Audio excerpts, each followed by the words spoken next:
ഈ ഒരു ഐറ്റം കണ്ടോ? നമ്മൾ പച്ചക്കറിയൊക്കെ വാങ്ങിക്കുമ്പോ ഇതുപോലെ മുറിച്ചിങ്ങനെ തരുന്നത് കാണാം. ഇതിന്റെ പേര് കുമ്പളങ്ങയെന്നെങ്ങാണ്ടാന്ന് തോന്നുന്നു. എന്തായാലും അതിനിവിടെ പ്രസക്തിയില്ല കേട്ടോ.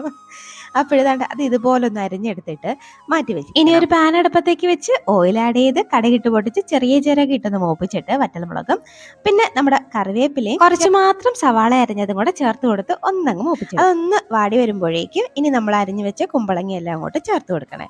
ചേർത്തിട്ട് ഒന്നങ്ങ് വഴറ്റി കൊടുക്കണം. ഇതുപോലെ ചെറുതായിട്ടൊന്ന് വഴറ്റിയെടുത്തിട്ട് അതിലേക്ക് ആവശ്യത്തിനുള്ള ഉപ്പും കൂടെ ചേർത്തിട്ട് വീണ്ടും ഒന്നും കൂടെ അങ്ങ് വഴറ്റിക്കോ.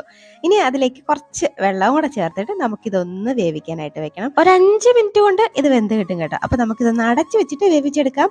അപ്പോഴേക്കും ദാണ്ടെ ഇതുപോലെ ഒന്ന് വേവിച്ചെടുക്കണം. ഇനി അതിലേക്ക് കുറച്ച് തേങ്ങ ഇതുപോലെ അങ്ങോട്ട് ഇട്ട് കൊടുക്കണം. എന്നിട്ട് വീണ്ടും ഒന്നും കൂടെ അങ്ങ് ഇളക്കി എടുത്താൽ നല്ല പൊള്ളിയായിട്ടുള്ള ഒരു തോരൻ കിട്ടും. ഭയങ്കര ടേസ്റ്റിയാണെന്നാണ് എനിക്ക് തോന്നിയത്. ഇത് പിന്നെ ചോറിൻ്റെ കൂടെ മാത്രമല്ല വെറുതെ ഇങ്ങനെ എടുത്ത് കഴിക്കാനും ഒരു ടേസ്റ്റൊക്കെ ഉണ്ട് കേട്ടോ. അപ്പോൾ എങ്ങനെയാ, ട്രൈ ആക്കല്ലേ?